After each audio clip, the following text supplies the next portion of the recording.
अस्सलाम वालेकुम। तो आज का हमारा टॉपिक है न्यूमोथोरैक्स। न्यूमोथोरैक्स आपके प्लूरल स्पेस की प्लूरल प्रेशर का इंक्रीज़ हो जाना है, वो चाहे पस की वजह से हो चाहे ब्लड की वजह से हो। लेकिन हम क्योंकि न्यूमोथोरैक्स पढ़ रहे हैं, मतलब जो प्लूरा का है इन्फ्यूजन है, प्लूरा के अंदर जो इनकमिंग जो चीज़ है वो है एयर, हवा की वजह से अगर प्लूरल प्रेशर इंक्रीज़ करे तो हम उसको न्यूमोथोरैक्स कहते हैं।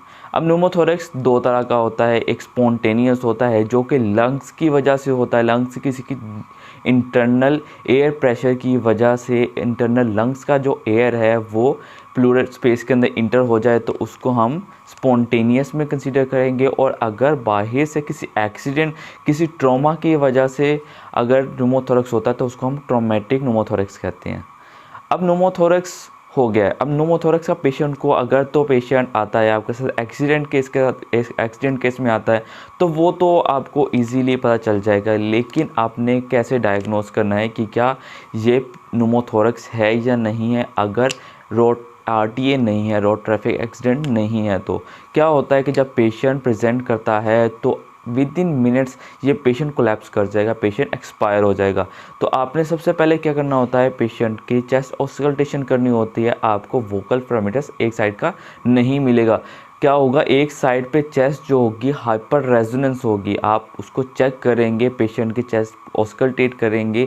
एक तो पेशेंट जब बोलेगा तो हाइपर रेजोनेंट मिलेगी, ऐसे खाली स्पेस मिलेगी। दूसरा, वहाँ पे ब्रेथ साउंड्स नहीं मिलेंगे। हमने ये क्लिनिकली ही डायग्नोस करना होता है क्योंकि ये पेशेंट जब तक इसकी रेडियोलॉजी हम इन्वेस्टिगेशंस करेंगे तब तक ये एक्सपायर हो चुका होगा। सेकेंडली क्या होता है कि कुछ केसेस के अंदर पेशेंट जो है स्वेयर न्यूमोथोरैक्स, जिसको हम टेंशन न्यूमोथोरैक्स कहते हैं, उसमें चला जाता है, टेंशन न्यूमोथोरैक्स डेवलप हो जाती है। तो क्या होता है, इस पेशेंट का जो ट्रैकिया है वो डेविएट किया होता है। ये जो कुछ क्लिनिकल साइंस हैं वो मैं आपको बता दी। अब डिटेल में हम न्यूमोथोरैक्स को पढ़ लेते हैं। तो न्यूमोथोरैक्स क्या होता है।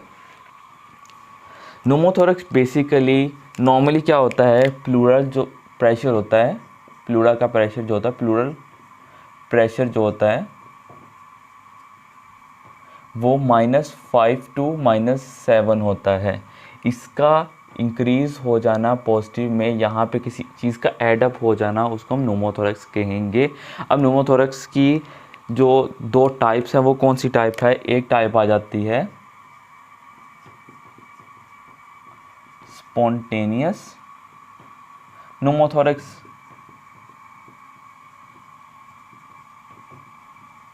और दूसरी है traumatic pneumothorax. On the basis of cause हम न्यूमोथोरैक्स को दो टाइप्स में डिवाइड कर लेते हैं, एक स्पॉन्टेनियस और दूसरा ट्रॉमेटिक। तो पहले पढ़ लेते हैं हम स्पॉन्टेनियस न्यूमोथोरैक्स को। स्पॉन्टेनियस न्यूमोथोरैक्स को स्पॉन्टेनियस न्यूमोथोरैक्स क्योंकि लंग्स की कॉज है, किसी इंटरनल ऑर्गन की किसी भी चीज़ की वजह से हो सकता है, तो ये भी या तो प्राइमरी होगा या सेकेंडरी कॉज होगी। प्राइमरी कॉज वो होती हैं जिनका हमें नहीं पता, तो प्राइमरी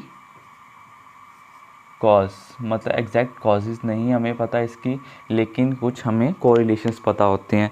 जैसे कि प्राइमरी कॉज में आ जाता है वो इंसान जो स्लिम हो, थिन हो, सूखा चिड़ा हो और टाल हो, लंबे और कमज़ोर लोगों में। सेकेंडली मेल्स में, और कौन से यंगस्टर्स में 20 से 40 साल की एज के अंदर पेशेंट को डेवलप होने के चांसेस होते हैं। अब मेल्स हैं, मेल्स ज़्यादातर क्या करते हैं, वेट लिफ्टिंग करते हैं, तो हैवी वेट लिफ्टर्स, और उसके अलावा स्कूबा डाइवर्स, स्कूबा डाइविंग आ जाएगी। प्राइमरी कॉजेज़ में पहली कॉज आ जाती है थिन होना इज़ अ कॉज, और उसके बाद टॉल होना, और उसके बाद फिर मेल होना खुद इज़ अ प्राइमरी कॉज।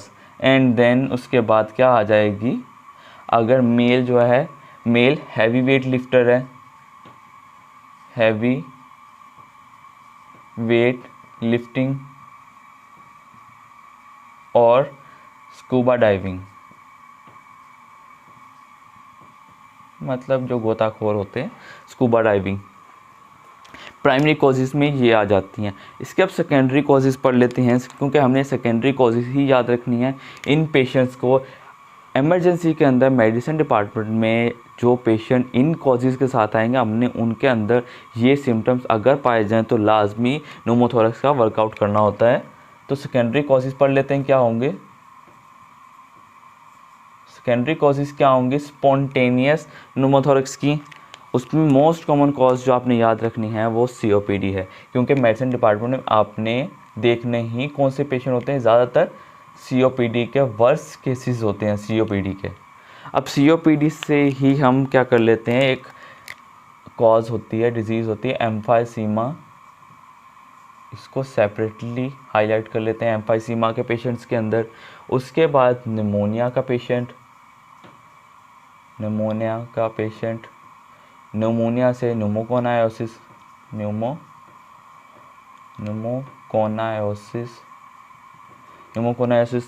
फिर आ जाती है लंग्स अब्सेस। ऑलमोस्ट जो भी आपकी लंग्स की कॉजेज़ होंगी वो न्यूमोथोरैक्स कॉज कर सकती है। एम्फाइसीमा को सेपरेटली इसलिए किया है, एम्फाइसीमा का एक क्लासिकल फीचर होता है, इसमें बुल्लाज मिलते हैं, बुल्लाज इजीली रप्चर होते हैं और वो प्लूरल इफ्यूजन कॉज कर सकते हैं, न्यूमोथोरैक्स कॉज कर सकते हैं। और लंग अब्सेस आ जाते हैं। इसके अलावा आपकी कनेक्टिव टिश्यू डिजीज़ होती है मार्फन सिंड्रोम।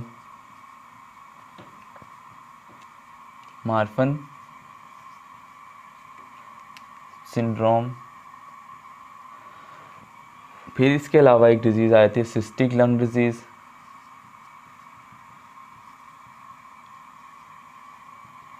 और कोई भी malignancy, any cancer, any lung, basically lung की मलिग्नेंसी, वरना कोई भी कैंसर जो है न्यूमोथोरैक्स कॉज कर सकता है। बेसिकली हमने लंग्स से रिलेशन पढ़ना है, तो लंग्स लाजमी इन्वॉल्व हो जाते हैं ज़्यादातर कैंसर के अंदर, तो ये कॉजेज़ आ जाएंगे किसकी।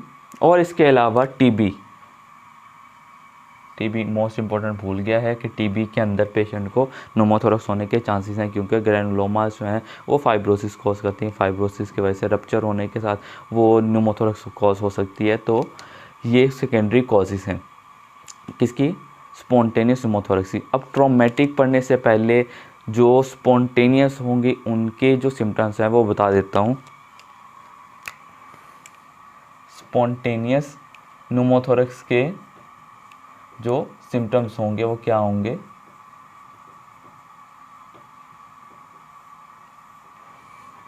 तीन ही सिम्टम आपने याद रखने हैं। ये वाला patient unilateral sudden onset chest pain के साथ आता है विद डिस्निया। यूनिलेटरल पेन होती है, यूनिलेटरल सडन ऑनसेट होगा, अचानक से पेन स्टार्ट हो जाएगी, sudden onset severe chest pain, mostly in secondary जो कॉज होगी उसमें आएगा पेशेंट यूनिलेटरल सडन ऑनसेट के साथ आएगा, और साथ में रेस्टलेसनेस की होगी डिस्निया की वजह से, डिस्निया के साथ आएगा।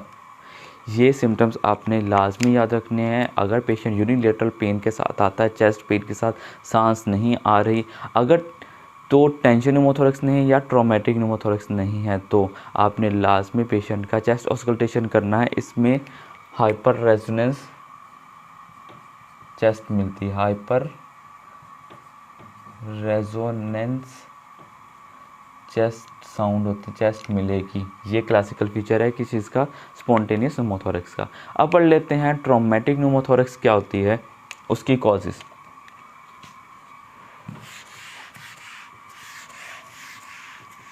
ट्रॉमेटिक है, नाम से पता चल रहा है, any trauma can lead to traumatic pneumothorax.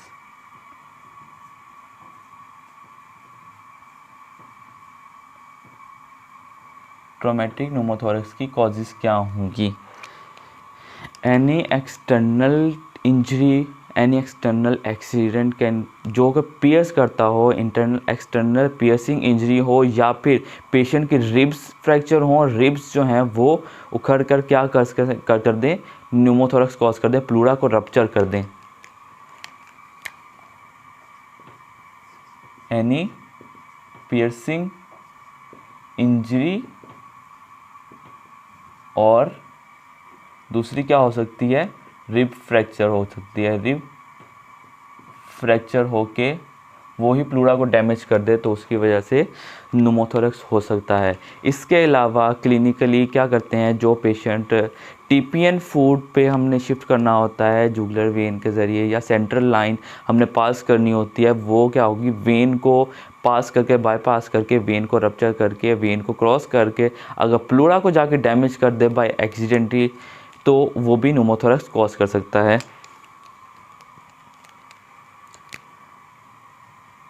Accidentally during passing central line,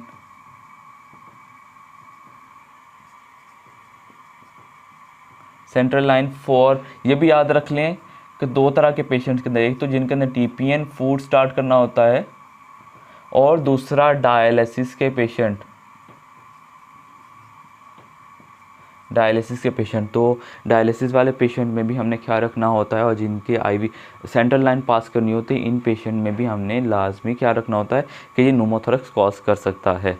तो ये दो कॉजेज़ आ जाएंगी। इसके अलावा जो वेंटिलेटर पे होते हैं patient, high ventilator air pressure की वजह से भी न्यूमोथोरक्स हो सकता है, वो बोथ स्पॉन्टेनियस और ट्रॉमेटिक में आ जाता है। हाई वेंटिलेटर प्रेशर ये भी एक्सीडेंटली होता है। तो ये थी ट्रॉमेटिक की कॉजेज़। अब ट्रॉमेटिक हो गया है या फिर आपका स्पॉन्टेनियस हो गया, बोथ जो भी केसेस हैं, दोनों केसेस के अंदर क्या होता है कि एयर इंटर होती है, सुराख हुआ है, सुराख हवा के अंदर जा रही है, हवा हमने सब सांस लेना है, हवा अंदर जाएगी और बाहर आ जाएगी। लेकिन कुछ केसेस में होता है कि रूट जो होता है वन वे होता है, हवा अंदर तो जाएगी, प्लूरल स्पेस के अंदर इंटर होगी, लेकिन वो आगे एक कैप बन जाएगा। क्या होगा कि हवा अंदर जाएगी लेकिन बाहर नहीं आ पाएगी, अंदर एक टेंशन का माहौल पैदा हो जाएगा, तो टेंशन न्यूमोथोरक्स डेवलप हो जाएगी।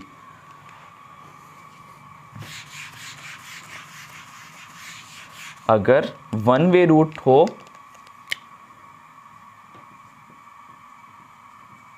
वन वे रूट हो किसका, एयर का, वो किसी भी चीज़ की वजह से हो सकता है, और एयर जो है वो लीव ना कर रही हो,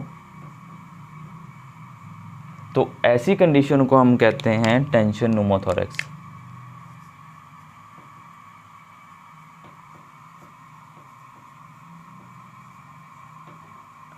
कोई भी न्यूमोथोरक्स स्पॉन्टेनियस किसी भी कॉज की वजह से न्यूमोथोरक्स किसी भी टाइम टेंशन न्यूमोथोरक्स में डेवलप हो सकता है, कन्वर्ट हो सकता है। अब टेंशन न्यूमोथोरक्स के सिम्टम्स क्या होंगे, पेशेंट का जो मिड डायस्ट्रिनम है वो शिफ्ट कर जाएगा। जब वो शिफ्ट होगा तो जो वेन्स हैं, जो वेनस रिटर्न करेंगे, जो आपके इन्फीरियर सुपीरियर वेना केवा हैं, इनके ऊपर लोड पड़ेगा, प्रेशर होगा, ये कंप्रेस हो जाएंगी, venous return to heart decrease हो जाएगा, सीज हो जाएगा, रुक जाएगा, ख़त्म हो जाएगा, आपके हार्ट को ब्लड नहीं मिलेगा, आपका हार्ट जो है काम करना बंद कर देगा, हार्ट फेलियर हो जाएगा। ये पेशेंट सिनकोप के साथ प्रेजेंट कर सकता है, सडन ऑनसेट होगा, सिनकोप के साथ प्रेजेंट करेगा, मे बी कोमा में हो, और मे बी ये सेकंड्स में पेशेंट क्या हो सकता है, एक्सपायर हो सकता है, दिल का धड़कना बंद हो गया, पेशेंट एक्सपायर हो जाएगा। तो ये इमरजेंसी कंडीशन होती है। इस कंडीशन के क्या साइन एंड सिम्टम्स होते हैं वो देख लेते हैं। टेंशन न्यूमोथोरक्स तो बता दिया क्या होता है कि एयर इंटर होगी, लीव नहीं कर रही। अब पेशेंट क्या होगा, कोलैप्स होगा, पेशेंट का मिड डायस्ट्रिनम जो होगा वो डेविएट होगा, डेविएटेड मिड डायस्ट्रिनम होगा। मिड डायस्ट्रिनम है, उसकी वजह से क्या होगा, venous return block, venous return नहीं है तो हार्ट फेलियर हो जाएगा, simple. Patient will lead to syncope, some time in coma, और देन अगर अनट्रीटेड हुआ, अनडायग्नोज हुआ तो एक्सपायर हो जाएगा पेशेंट। तो इस कंडीशन को आपने कैसे चेक करना है कि ये टेंशन न्यूमोथोरैक्स है या नहीं है, क्योंकि पेशेंट तो सिर्फ एक कंप्लेन करेगा पेन की। अब इसके लिए क्या करना होता है, आपने जो 2 फिंगर्स हैं आपने कहाँ पे रखना होता है, हमारे स्टेर्नोक्लाइडोमास्टाइड मसल्स हैं, ये जो मसल्स हैं इनके जो रिब हमारे क्लेविकल है वहाँ पे आपने क्या रखना है, फिंगर्स रखनी है, और यहाँ से जो हमारा ट्रैकिया है, ट्रैकिया की डेविएशन चेक करनी है। जिस साइड का पेशेंट का न्यूमोथोरैक्स होगा उसके ऑपोजिट साइड को जो ट्रैकिया है वो डेविएट करेगा। जस्ट लाइक पैरालिसिस में होता है कि पेशेंट का जो ऑपोजिट साइड होती है वो रिंकल्स बने होते हैं, जो नॉर्मल साइड होती है, जो पैरालाइज साइड होती है वो बिल्कुल नॉर्मल होती है। इसी तरह जिस साइड को डेविएट किया होगा वो साइड नॉर्मल है। तो आपने 2 फिंगर्स रख के हमने ट्रैकिया की पोजीशन को चेक करना होता है। Check trachea position. सेकेंडली इसमें क्या मिलता है, वोकल फ्रेमिडस मिलता है, एक साइड का एसिमेट्रिकल आपने वोकल जो वाइब्रेशंस होंगी वो मिलेंगी, वोकल फ्रेमिडस मिलेगा, और एक साइड की चेस्ट जो न्यूमोथोरैक्स जिसका होगा, जिस साइड का होगा न्यूमोथोरैक्स वाला, चेस्ट बिल्कुल साइलेंट होगी, चेस्ट साइलेंट होगी, हाइपर रेजिडेंट होगा पेशेंट, चेस्ट साइलेंट होगी। और आपने चेक करना है पेशेंट की ट्रैकिया की पोजीशन पे, जो ट्रैकिया की पोजीशन है वो डेविएट की होगी किसके अंदर, टेंशन न्यूमोथोरैक्स में। दूसरे केसेस में डेविएट नहीं की होती, टेंशन न्यूमोथोरैक्स में डेविएट करती है। अब एक तो कॉज, अब एक तो हो गई ना टेंशन न्यूमोथोरैक्स जिसमें एयर इंटर की है और लीव नहीं कर सकी। कुछ न्यूमोथोरैक्स ऐसे होते हैं जिसके अंदर एयर इंटर करती है, कुछ एयर इंटर करती है और उसके बाद वो बाहर नहीं निकल पाती, लेकिन और भी इंटर नहीं होती है, मतलब एक दफ़ा अंदर गई है, सुराख हुआ है, हवा अंदर गई है और ढक्कन बंद। अब इसके बाद दोबारा से न्यूमोथोरैक्स की कंप्लेन नहीं होगी, तो ऐसे न्यूमोथोरैक्स को हम क्लोज कम न्यूमोथोरैक्स कहते हैं। तो एक टाइप होती है सेल्फ लिमिटिंग न्यूमोथोरैक्स जिसको हम क्लोज न्यूमोथोरैक्स कहते हैं। क्लोज न्यूमोथोरैक्स में क्या होता है, एयर इंटर करती है लेकिन उसके बाद दोबारा एयर इंटर नहीं करेगी। इसमें प्रेशर ड्रॉप रेज ज़रूर होता है लेकिन फिर ये सेल्फ लिमिटिंग है और खुद ब खुद ये रिकवर हो जाती है। बेसिकली न्यूमोथोरैक्स जो है इसकी जो इन्वेस्टिगेशन के बाद ट्रीटमेंट पढ़ेंगे तो ट्रीटमेंट में बताऊंगा कि कुछ न्यूमोथोरैक्स होते हैं जो खुद ब खुद टाइम के साथ ठीक हो जाते हैं, हमने सिर्फ ऑक्सीजन की सप्लाई करनी होती है। सम टाइम हमें क्या करना पड़ता है, इमरजेंसी ट्रीटमेंट करना होता है, तो इनको इंशाल्लाह हम क्या करेंगे, ट्रीटमेंट में पढ़ते हैं। तो अब इसकी तरफ चले जाते हैं, इसकी इन्वेस्टिगेशन की तरफ। इन्वेस्टिगेशन में आपने क्लिनिकली ही इस पेशेंट को असेस करना है, आपने उसका ट्रैकिया चेक करना है, वोकल फ्रेमिटस चेक करना है, आपने चेस्ट के जो साउंड्स हैं वो चेक करने हैं। इसके अलावा क्या करना होता है, best initial and most accurate test, आपने इस पेशेंट का चेस्ट का सिर्फ और सिर्फ क्या करना होता है, एक्सरे करवाना होता है। For both best initial test and most accurate for both pneumothorax, बहुत चाहे वो स्पॉन्टेनियस हो, चाहे वो ट्रॉमेटिक हो, चाहे टेंशन हो या क्लोज हो, आपने सबके लिए एक ही टेस्ट है, वो क्या है, चेस्ट एक्सरे। चेस्ट एक्सरे बिल्कुल खाली मिलेंगे, इसके अंदर कोई भी एयरवेज नज़र नहीं आएंगी, पेशेंट की चेस्ट जो है बिल्कुल क्लियर होगी। इसमें बिल्कुल ऐसे वाइट पोर्शन बिल्कुल ख़त्म हो जाएगा, ब्लैकिश आपको सारा फ्रेम नज़र आएगा। चेस्ट एक्सरे जब करवाएंगे तो उसके अंदर आपको बिल्कुल ट्रांसल्यूसेंट चेस्ट मिलेगी, मतलब बिल्कुल क्लियर चेस्ट मिलेगी एक्सरे के अंदर।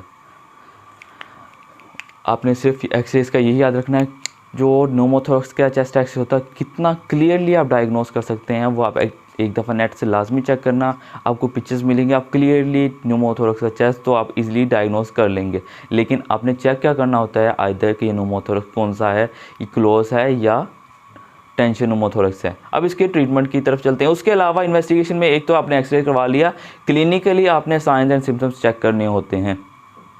अब चलते हैं इसके ट्रीटमेंट की तरफ। ट्रीटमेंट अगर तो जो है स्पॉन्टेनियस न्यूमोथोरैक्स है, स्पॉन्टेनियस है, बेशक ट्रॉमेटिक है, अगर जो सुराख हुआ है, जो इंजरी है, जो एंट्री पॉइंट है वो लेस देन 2 सेंटीमीटर हुआ, लेस देन 2 सेंटीमीटर हुआ, नो ट्रीटमेंट इज रिक्वायर्ड।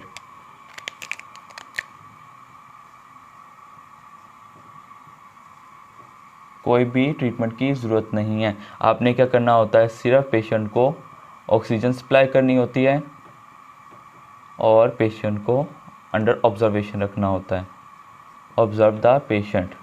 सिर्फ ये दो आपने काम करने होते हैं, क्योंकि न्यूमोथोरैक्स खुद ब खुद रिकवर हो जाता है।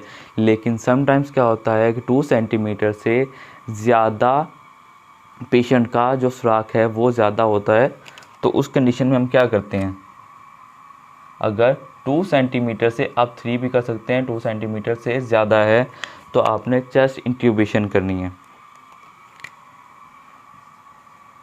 चेस्ट इंट्यूबेशन करनी है। और इसके अलावा चेस्ट इंट्यूबेशन के अलावा टेंशन न्यूमोथोरैक्स का ट्रीटमेंट अलहदा से पढ़ते हैं। लेकिन टेंशन न्यूमोथोरैक्स होगा तो उसके अंदर हमने 3 वे बैंडेज करनी होती है। क्या होता है कि 3 साइडों पे ऐसे एक बैंडेज है, ऐसे एक हमने फॉइल, एल्युमिनियम फॉइल बैंडेज होती है, उसे हमने क्या करना होता है कि 3 साइडों से टेप के साथ ऐसे बंद कर देना होता है और एक साइड से इसका रास्ता खुला होता है। इससे क्या होती है, इंटर जो हवा जो है वो बाहर से अंदर नहीं जा पाती, अंदर वाली हवा सिर्फ बाहर आएगी। इस लाइक का कैप के हवा अंदर से बाहर जा रही है लेकिन बाहर से अंदर नहीं आ पाएगी। जब हवा अंदर जाने लगेगी जो कैप है वो उसको क्लोज कर देगा, पैसेज को बंद कर देगा। तो उसके अलावा हम क्या करेंगे, 3 साइडेड बैंडेज कह लें, एल्युमिनियम बैंडेज कह लें, करेंगे। ये टेंशन न्यूमोथोरैक्स के लिए होता है। अब हम पढ़ लेते हैं टेंशन न्यूमोथोरैक्स का ट्रीटमेंट, क्योंकि मेन ट्रीटमेंट ही पेशेंट जो एक्सपायर होगा किसकी वजह से होगा, टेंशन न्यूमोथोरैक्स की वजह से होगा। टेंशन न्यूमोथोरैक्स का ट्रीटमेंट अब अलहदा से पढ़ते हैं। इसका ट्रीटमेंट क्या होगा, जैसे ही आपने पेशेंट को डायग्नोस किया फौरी तौर पे एक काम करना है। सबसे पहले आपने क्लेविकल को मिड लाइन से असेस कर लेना है कि कहाँ पे बनता है पेशेंट का। उसके बाद आपने उसकी रिब्स का जो इंटरकोस्टल स्पेसिस हैं वो चेक करनी है। सेकेंड इंटरकोस्टल स्पेस में आपने वाइड बोर्ड नीडल लेके पिंच कर देना है पेशेंट को, उसके क्या कर देना, हमें पियर्स कर देना खुद से। इसके अंदर हम पियर्सिंग करते हैं ताकि जो अंदर प्रेशर डेवलप हुआ है वो रिड्यूस हो सके। फौरी तौर पे ये ट्रीटमेंट है। इमरजेंसी ट्रीटमेंट न्यूमोथोरैक्स का पूछा जाए तो क्या होगा, chest intubation is the most accurate treatment. लेकिन आपने इमरजेंसी ट्रीटमेंट में क्या होता है, चेस्ट ड्रेन होती है। आपने चेस्ट का जो प्रेशर है वो डिक्रीज़ करना होता है, ख़त्म करना होता है। चेस्ट ड्रेन कह लें या चेस्ट ड्रेनिंग, चेस्ट डिकम्प्रेशन। जो इमरजेंसी ट्रीटमेंट है वो होगा चेस्ट डिकम्प्रेशन। अब चेस्ट डिकम्प्रेशन का आपसे एग्ज़ाम में क्वेश्चन पूछा जाता है तो कहाँ पे किया जाता है, at mid clavicular line and at कहाँ पे, first second intercostal space. आपने इस जगह पे क्या करना होता है, वाइड बोर्ड नीडल लेके, एक बड़ी वाली सुई लेके वाइड बोर्ड नीडल लेके पिंच कर देना होता है। वाइड बोर्ड नीडल इंसर्ट करनी होती है। ये क्या करेगी, ये प्रेशर को सडनली रिड्यूस कर देगी और पेशेंट का जो टेंशन न्यूमोथोरैक्स है वो रिकवर हो जाएगा। इससे फौरी तौर पे मिड डायस्टेनम जो है वो शिफ्ट करेगा, नॉर्मल होगा, और जो वेनस रिटर्न ब्लॉक हुआ है वो रिलीफ हो जाएगा। पेशेंट हार्ट ब्लॉक की वजह से एक्सपायर नहीं होगा। सेकंड पे क्या करना है, ये ऐसे ही तरतीब से पूछा जाता है। तो फर्स्ट, और ट्रीटमेंट भी ऐसे ही होता है। फर्स्टली आपने जैसे पेशेंट को देखा, डायरेक्टली आपने डिकम्प्रेशन करना है। कोई भी ऐसी चीज़ जिसका सुराग बड़ा हो, आपने सेकंड इंटरकोस्टल स्पेस में देखे बगैर बस पिंच कर देना है, ताकि पेशेंट का जो प्रेशर वो रिलीज़ हो जाए। सेकंड पे क्या करना है आपने, सेकंड जो ट्रीटमेंट होगा वो होगी chest intubation.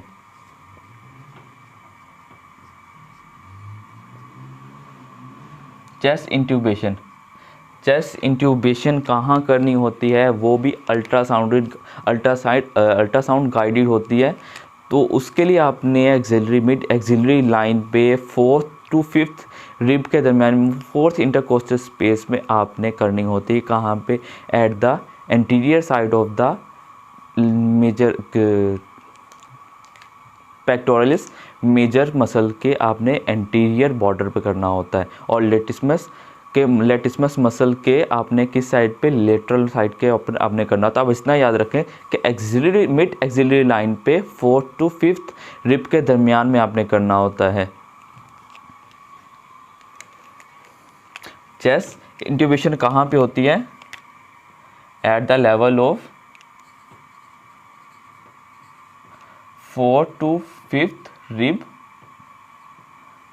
At mid axillary line पे आपने क्या करना होता है, चेस्ट इंट्यूबेशन करनी होती है, और वो भी अल्ट्रासाउंड गाइडेड होती है।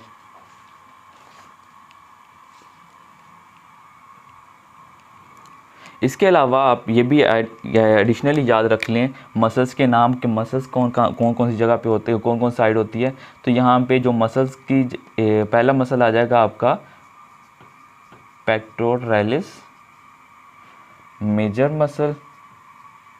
पेक्टोरल्स मेजर के एंटीरियर बॉर्डर पे, और एंड मतलब इसके साथ दूसरा होता है लेटिसमस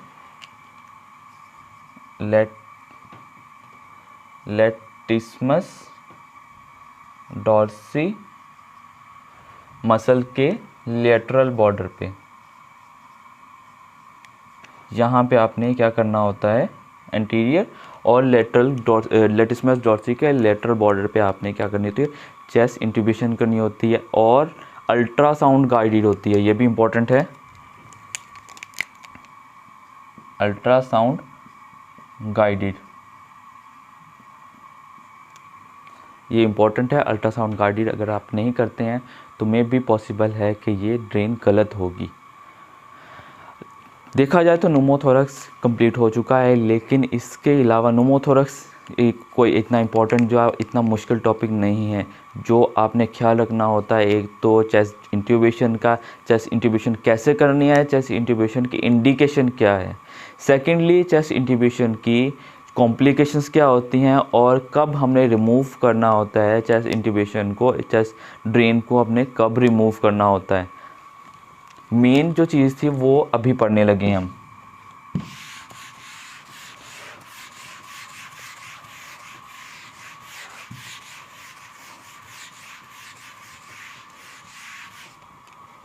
तो indications for chest intubation,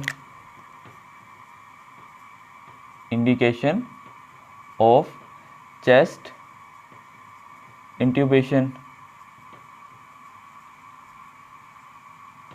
chest intubation की जो है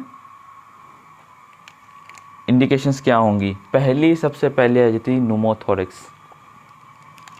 पहली कॉज ही इंडिकेशन ही न्यूमोथोरक्स है।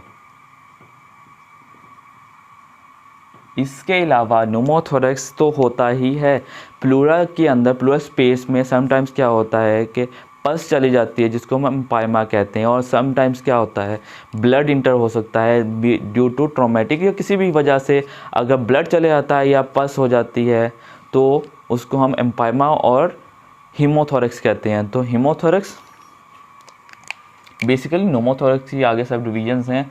तो हीमोथोरक्स थोरैक्स एम्फाइमा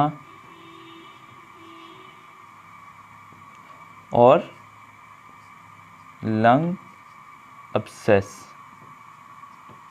ये चेस्ट ड्रेन की, चेस्ट इंट्यूबेशन की क्या है, इंडिकेशंस हैं। अब चेस्ट इंट्यूबेशन की कॉम्प्लिकेशंस देख लेते हैं। Complication very easy.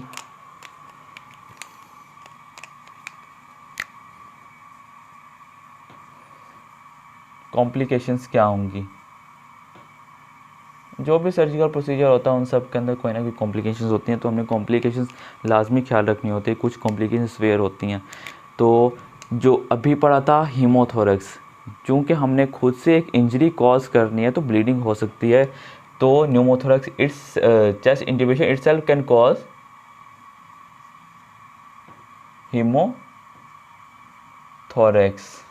अब क्योंकि एक रास्ता बन रहा है तो ये एक रास्ता भी कॉज कर सकता है दो ऑर्गन्स के दरमियान में, तो ये क्या कर सकता है, परफोरेशन कॉज कर सकता है। परफोरेशन हो सकती है लंग्स की या किसी और की भी, अनाड़ी सा कोई सर्जन होगा तो वो क्या कर सकता है, परफोरेशन कॉज कर सकता है। इसके अलावा सम टाइम क्या होता है, चेस्ट ड्रेन रिमूव हो जाती है तो हमने सेकंड टाइम आपने क्या करनी पड़ती है, चेस्ट इंट्यूबेशन करनी पड़ती है। हीमोथोरैक्स कॉज कर सकता है, परफोरेशन कॉज कर सकता है, और क्या हो सकता है, इसकी वजह से चेस्ट इंट्यूबेशन का समटाइम क्या होती है, डिस्प्लेस हो जाती है, तो हमें ये दोबारा से करना पड़ता है। और क्योंकि हमारी बॉडी का कोई भी चीज़ हमारी बॉडी में एक्सटर्नली आए तो वो हमारी बॉडी एज अ थ्रेट लेती है, तो उसके अगेंस्ट एंटीबॉडीज़ बनती हैं। एंटीबॉडीज़ बनेंगे, वो सारा मैकेनिज़्म क्या कर सकता है, पस पैदा कर सकता है, कहाँ पे, चेस्ट के अंदर। तो हीमोथोरैक्स के अलावा जो एक इंट्यूबेशन एम्फाइमा में यूज़ कर रहे थे, चेस्ट इंट्यूबेशन खुद से एम्फाइमा कॉज कर सकता है। कॉम्प्लिकेशंस हो गई डन। अब हम पढ़ लेते हैं जो मोस्ट इम्पॉर्टेंट है कि चेस्ट इंट्यूबेशन को रिमूव कब करना है। When to removal very easy है, आप पेशेंट की कंडीशन के अकॉर्डिंग इसको रिमूव कर सकते हैं। क्या है कि पेशेंट डिस्निया के कंप्लेन के साथ है, डिस्निया ख़त्म, चेस्ट ड्रेन की ज़रूरत ख़त्म। पेशेंट किस और आपको एक क्लिनिकल साइन भूल गया है कि क्या होता है कि जिस साइड का जो इंजरी होती है, जिस साइड का न्यूमोथोरैक्स होगा, उस साइड की चेस्ट एलिवेटेड होती है, एसिमेट्रिकल चेस्ट होती है। अब एसिमेट्रिकल चेस्ट अगर सिमेट्रिकल हो गई तो पेशेंट को चेस्ट इंट्यूबेशन की ज़रूरत नहीं, तो इंट्यूबेशन रिमूव कर दें। अगर चेस्ट ड्रेन हो रही है, अगर एक दिन के अंदर 24 घंटों के अंदर 200 ml से कम ड्रेन है, तो चेस्ट इंट्यूबेशन की जो ज़रूरत है वो ख़त्म हो जाएगी। अब ये चेस्ट इंट्यूबेशन के साथ ना एक मशीन में एक बॉक्स होता है, उसके अंदर कुछ लिक्विड होता है, जो ड्रेन होती है लिक्विड होता है, उसमें बबलिंग बन रही होती है। जब बबल्स बनना बंद, मतलब हवा का प्रेशर इतना हो चुका है कि अब बबल्स बनना बंद हो चुके हैं, इंट्यूबेशन की ज़रूरत ख़त्म। तो यही इसकी क्या कहते हैं, ज़रूरियात थी, जिसके देख हमने इंट्यूबेशन को रिमूव कर देना है। सबसे पहली क्या होगी, नो ब्रेथलेसनेस।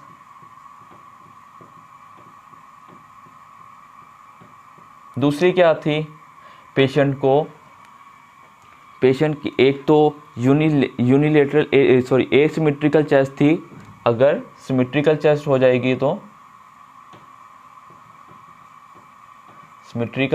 जाएगी तो इंट्यूबेशन की ज़रूरत ख़त्म।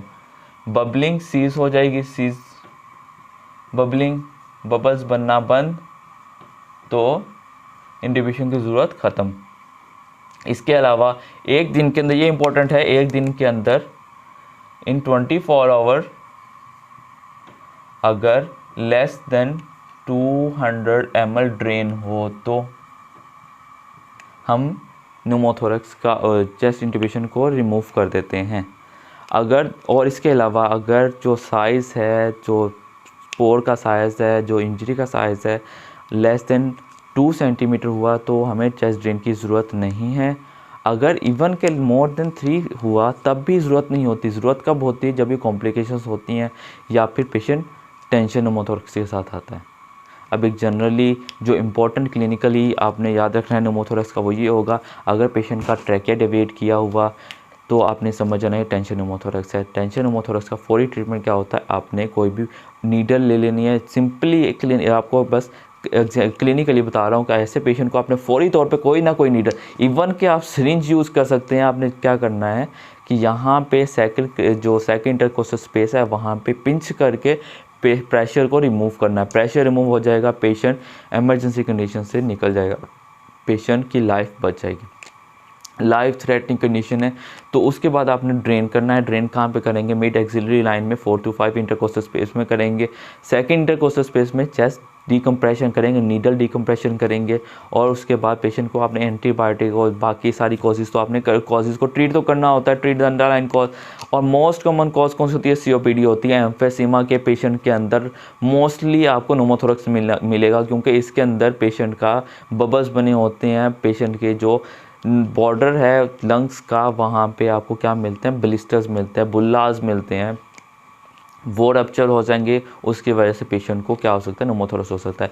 न्यूमोथोरैक्स सडन ऑनसाइट होता है, वन साइडेड वोकल पैरामीटर्स हो, पेशेंट की वन साइड चेस्ट जो है वो साइलेंट मिले, एक्सरे के अंदर वन साइड जो है बिल्कुल ब्लैक मिले, खाली चेस्ट मिले, कोई उसके अंदर एयरवेज नज़र ना आए, तो वो न्यूमोथोरैक्स हो सकता है।